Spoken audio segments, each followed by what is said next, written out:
मुजफ्फरनगर दंगे की चपेट में आपस में लोग कट मर रहे हैं और अखिलेश यादव जी एज ए मुख्यमंत्री सैफई में नाच देख रहे हैं। अपराधी असलहा लहराते हुए गाड़ियों पर बैठ करके सड़क पर घूमते थे, तो ना तो उनका पोस्टर लगता है, ना ट्वीट होता है, ना पीसी में बोलते हैं। परिवार के 3 लोगों की हत्या कर दी जाती है, उसमें भी अखिलेश यादव जी के बिरादर आ जाते हैं। उत्तर प्रदेश सरकार के कैबिनेट मंत्री और सुबह सपा प्रमुख ओम प्रकाश राजभर ने अपने अंबेडकर नगर दौरे के दौरान विपक्षी दलों को खासकर समाजवादी पार्टी और कांग्रेस पर जमकर राजनीतिक हमला बोला है। मीडिया से बातचीत करते हुए उन्होंने सपा मुखिया अखिलेश यादव और आगामी चुनावी समीकरणों पर भी तीखी टिप्पणियां की। मंत्री ओम प्रकाश राजभर ने सपा कांग्रेस दगे हुए कारतूस है। मंत्री ओम प्रकाश राजभर ने सपा और कांग्रेस के गठबंधन पर तंज कसते हुए कहा कि ये दोनों दल राजनीति में दगे हुए कारतूस की तरह हैं। उन्होंने याद दिलाया है कि 2017 के विधानसभा चुनाव में भी ये दोनों दल साथ मिलकर ही लड़े थे, लेकिन उत्तर प्रदेश की जनता ने इन्हें नकार दिया था। राजभर ने दावा किया कि आगामी चुनावों में भी इस गठबंधन का कोई असर नहीं होने वाला। अब हम उन सांसदों से कहूँगा कि आप लोग एक काम करो कि अपने समाज में बेहतर शिक्षा, बेहतर स्वास्थ्य, रोजगार, नौकरी, अमन चैन के लिए उनको प्रेरित करो। आप कांग्रेस और सपा की तरह नफरत की भाषा मत बोलो। जीवन भर मुसलमानों को नफरत सिखाया।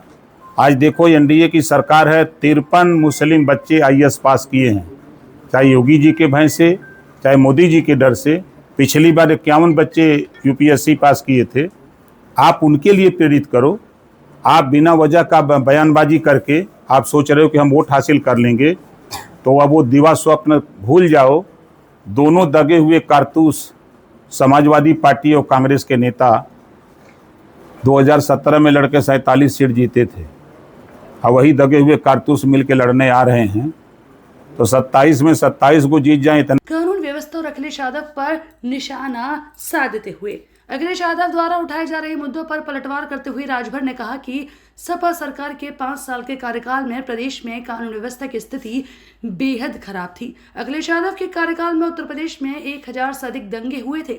जब मुजफ्फरनगर दंगे की आग में जल रहा था, तब तत्कालीन मुख्यमंत्री सैफई महोत्सव में डांस देख रहे थे। उन्होंने वर्तमान में योगी आदित्यनाथ सरकार की तारीफ करते हुए कहा कि आज प्रदेश में कोई भी अपराधी सड़कों पर असलहा लहराते हुए नहीं घूम सकता। पिछले कई वर्षों से राज्य में ना तो कोई दंगा हुआ है और ना ही कहीं कर्फ्यू लगने की भी नौबत आई। देखिए, अब उनको यही 2047 तक यही सब बोलना है, कुछ करना तो है नहीं। सत्ता तो आनी नहीं है।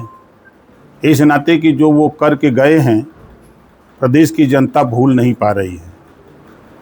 मुजफ्फरनगर दंगे की चपेट में आपस में लोग कट मर रहे हैं और अखिलेश यादव जी एज ए मुख्यमंत्री सैफई में नाच देख रहे हैं। मुख्यमंत्री का पहला कर्तव्य होता है कि प्रदेश में कहीं दंगा हो रहा है तो पहले उससे निपटा जाए, उसको ठीक किया जाए तो फिर दूसरा काम किया जाए। लेकिन वो उनकी चिंता नहीं। प्रदेश में 1000 दंगे हुए 5 साल के कार्यकाल में अखिलेश जी के। वहीं अगर आप उठा के देखिए 1200 जन की भी हानि हुई इस दंगे में, कर्फ्यू में। अब दूसरा उनका उठा के देखिए, उनके राज्य में आए दिन अपराधी असलहा लहराते हुए गाड़ियों पर बैठ करके सड़क पर घूमते थे। तो वो वही राज चाहते हैं, गुंडा राज चाहते हैं, माफिया राज चाहते हैं, दंगा प्रदेश में हो। अगर वो यही चाहते हैं तो उनकी मंशा यही है। लेकिन प्रदेश की जनता की मंशा है कि जो आज के तारीख में योगी आदित्यनाथ जी की सरकार है, ना तो कोई अपराधी असलहा लहराते हुए सड़क पर कहीं दिखाई दे रहा है, 9 साल के ऊपर हो गया, ना कहीं दंगा हो रहा है, ना कहीं कर्फ्यू लगा, ना किसी दंगे और कर्फ्यू में किसी जन की हानि हुई। राजभर ने मुस्लिम सांसदों और विपक्षी नेताओं को नसीहत देते हुए कहा कि वे नफरत की राजनीति और बयानबाजी छोड़ें। उन्होंने विपक्ष पर मुस्लिमों को सिर्फ वोट बैंक समझने का आरोप लगाया और कहा कि एनडीए सरकार में मुस्लिम युवाओं का विकास हो रहा है। हाल ही में बड़ी संख्या में मुस्लिम बच्चों ने यूपीएससी और आईएएस की परीक्षाएं भी पास की हैं। विपक्ष को अपने समाज में बेहतर शिक्षा, स्वास्थ्य और रोजगार को बढ़ावा देने के लिए काम करना चाहिए। देखिए, अखिलेश यादव जी, उनकी हताशा और निराशा आप देख रहे हैं कि प्रदेश में कहीं भी कोई घटना हो रही है तो अखिलेश जी का बिरादर जरूर शामिल हो जा रहे हैं। अभी आप देखिए, इतना बड़ा मुद्दा उठाए अखिलेश यादव जी कि मंदिर में चोरी हो गई, और चोरी में सबसे पहले नाम आया टिन्नू यादव का। और अखिलेश जी ही पहला बयान दिए कि चोरी हुई, तो टिन्नू यादव ने उनको बताया कि हम लोग चोरी कर लिए हैं, आप बयान दीजिए। अगर हम प्रयागराज की बात करें तो ना तो उनका पोस्टर लगता है, ना ट्वीट होता है, ना पीसी में बोलते हैं कि किसी माँ बाप ने अपनी बेटी के साथ अगर कोई गलत काम कर रहा है, उसका विरोध कर रहा है, तो विरोध की वजह से परिवार के 3 लोगों की हत्या कर दी जाती है, उसमें भी अखिलेश यादव जी के बिरादर आ जाते हैं।